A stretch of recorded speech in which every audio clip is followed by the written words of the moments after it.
ये सूट हमने कल कट किया है। चलिए आज इसकी स्टिचिंग स्टार्ट करते हैं। तो सबसे पहले हम नेक तैयार करेंगे। तो ये हमारा जो है ये फ्रंट नेक है, जिसके ऊपर मैंने ऑलरेडी पट्टी अटैच कर ली है। और ये है हमारा बैक नेक। बैक नेक के ऊपर हमने यहाँ कट रखा है, और इस कट को पहले हम तैयार करेंगे, पट्टी लगाएंगे इस पे और इसको फोल्ड करके तैयार करेंगे। उसके बाद हम बैक नेक पे भी कपड़ा लगा देंगे, और इस तरह से हम सबसे पहले नेक तैयार करेंगे। ये हमारे हमने रखा है कपड़ा, और कपड़े के ऊपर अब हम बैक नेक तैयार करेंगे। इस तरह से रखेंगे इसको, यहाँ से सिलाई मारेंगे, यहाँ से यहाँ तक, यहाँ से यहाँ और यहाँ से यहाँ। फिर उसके बाद ये अंदर वाला कपड़ा कट करके यहाँ पे कट कर देंगे, ठीक है। और उल्टे कपड़े को इस तरह से हम फोल्ड कर देंगे।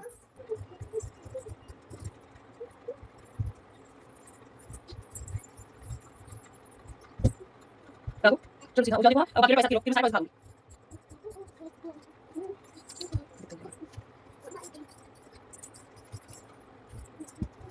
चलो मार चलो चलो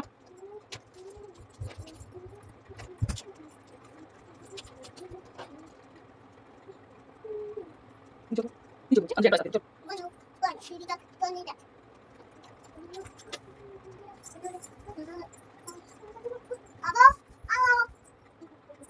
यहाँ पे हमारा ये फ्रंट नेक भी तैयार हो गया है, और ये हमारा बैक नेक भी तैयार हो गया है। दोनों को हमने सिलाई करके तैयार कर दिया है। अब हमने सबसे पहले इनके शोल्डर अटैच करने हैं, तो हम इनके सबसे पहले शोल्डर अटैच करेंगे। तो यहाँ पे देखिए इस तरह से शोल्डर अटैच कर लेंगे। या फिर हम एक काम और कर सकते हैं कि हम फ्रंट और बैक पल्ले में सबसे पहले चूनट डाल दें, ठीक है।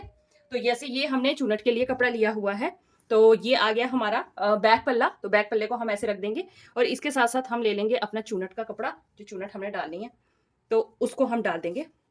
इस तरह से करेंगे, सीधी साइड दोनों के अंदर रखेंगे, उल्टी साइड बाहर, और बस यहाँ पे इस तरह से करके पूरे में हम चूना डाल देंगे। जितने जितने हमने कपड़ा लिया है इतने इतने में हम यहाँ पे चूना डाल देंगे। ऐसे बैक पल्ले में भी डालेंगे और ऐसे ही हम आगे वाले पल्ले में भी डालेंगे। तो यहाँ पे देखो ये बैक साइड पे मेरे ये चूनट मैंने अटैच कर ली है, और इसी तरह से हमने फ्रंट साइड पे भी अटैच कर ली है।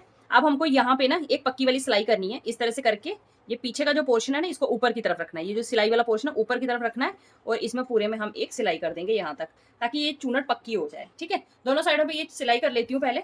तो ये हमारा जो है ये फ्रंट साइड भी रेडी हो चुका है, पक्का कर दिया मैंने इसको। ये बैक साइड रेडी हो चुका है।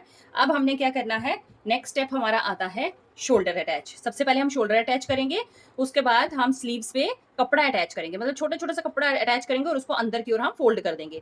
स्लीवलेस ही रखेंगे इसको, और नीचे की तरफ आ जाएंगे। तो ये नीचे की तरफ हम इसको जस्ट इतना इतना सा छोटा छोटा सा फोल्ड कर देंगे, और ये भी हम नीचे की तरफ भी पूरा इसको फोल्ड कर देंगे। फोल्ड करने के बाद उसके बाद हम लगा देंगे इसमें फिटिंग की सिलाई, ठीक है। तो ये वाली सिलाइयाँ जो है ये बिल्कुल कॉमन सिलाई है। तो ये वाली मैं सारी करके तो इस फ्रॉक को रेडी कर लेती हूँ। फिर इसके बाद हम करेंगे प्लाजो की स्टिचिंग, ठीक है। तो यहाँ तक मैं इसको बना लेती हूँ। तो यहाँ पे हमारी ये फ्रॉक बनके तैयार हो चुकी है। देखिए ऊपर से इस तरह से हमारी ये फ्रॉक बन गई है। नीचे हमने चुनट भी डाल दी है, जिसको हम बाद में प्रेस कर लेंगे अच्छे से, और नीचे से हमने इसको फोल्ड भी कर दिया है। और बैक साइड पे हमारी नेक इस तरह से बनी है।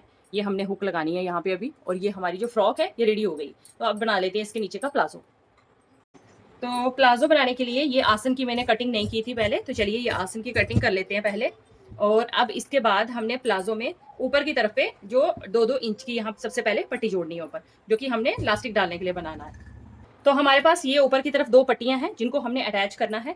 सबसे पहले हम ये आसन को ओपन कर लेंगे, और ये हमारे पास 2 इस तरह से आ जाएंगी, एक इधर और एक इधर। तो हमने इन दोनों के साथ पट्टियों को अटैच कर लेना है। देखिए इस तरह से ये पट्टियां अटैच हो जाएंगी, एक इधर होगी और दूसरी इस तरफ पे होगी। पट्टियों को अटैच करने के बाद इनको हम फोल्ड करेंगे इतना इतना, और इस तरह से हमारी ऊपर की तरफ ये आ जाएगा प्लास्टिक डालने की जगह। तो इसको तैयार कर लेते पहले।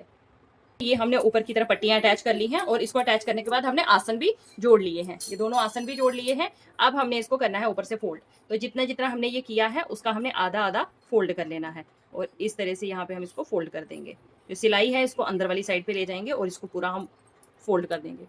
तो ये हमने ऊपर का जो आसन है इसको फोल्ड कर दिया है। अंदर की तरफ आप देख रहे हैं कितना फिनिशिंग के साथ ये फोल्ड हो गया है। अब चलेंगे बिल्कुल हम नीचे, और ये जो नीचे का पोर्शन है, ये जो हमारा पोंचे वाली साइड है, इसको भी हम फोल्ड करेंगे। इसमें भी हम छोटा छोटा कपड़ा ऐड करेंगे, या फिर हम इसको हल्का हल्का सा बिल्कुल इतना इतना सा फोल्ड कर देंगे, छोटा छोटा।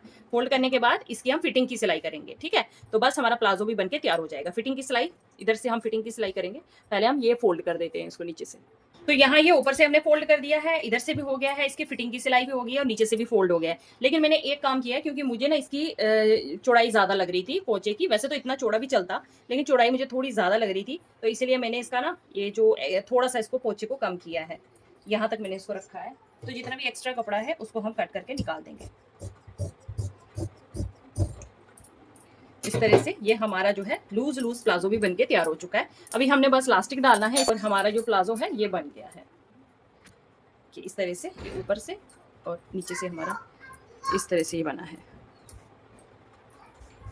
डेली वियर के लिए बहुत कंफर्टेबल ड्रेसेस होते हैं। तो यहाँ पे देखो मैंने ये लास्टिक ली है, तो लास्टिक में देखिए आपको बता देती हूँ कितनी ली है। यहाँ पे मैंने 16 लास्टिक लिया, 16 इंच, ठीक है। 8 8 16 मतलब एक साइड की हमने हिसाब से हमने ली है। तो ऐसे एक साइड के हिसाब से हमने यहाँ पे लास्टिक लेनी होती है, ऐसे एक साइड के हिसाब से। तो ये फिलहाल ये थोड़ा लूज रखा है मैंने। तो एक साइड मतलब जैसे डबल में है ना ये हमारा, तो हमने सिर्फ एक साइड के हिसाब से लेनी होती है लास्टिक। चलो अब ये लास्टिक डाल लेती हूँ मैं जल्दी से। तो ये हमने डाल दिया है लास्टिक, ये हमारा प्लाजो बन के तैयार हो चुका है। इस तरह से ये प्लाजो बन चुका है और ये हमारी फ्रॉक बन चुकी है। तो ड्रेस हमारी कंप्लीट हो गई है। तो हमारा यहाँ पे ये ड्रेस तैयार हो चुका है। इस तरह से ये बना है हमारा लूज प्लाजो, ठीक है। तो ये इस तरह से मैंने बनाया है। इसकी कटिंग मैंने शेयर कर दी है, आज इस वीडियो में मैं स्टिचिंग शेयर की हूँ आपके साथ।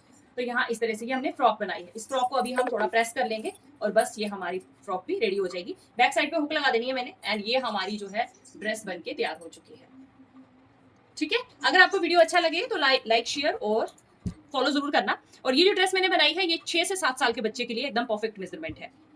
और अगर आप थोड़ा बड़ा या छोटा बनाना चाहते हैं उसी अकॉर्डिंग आप थोड़ा सा मेजरमेंट बढ़ा लीजिए या कम कर लीजिए। तो अभी यहाँ पे हम लगा देंगे हुक एंड फिर हमारा ये जो ड्रेस है ये पूरा बन के तैयार हो जाएगा।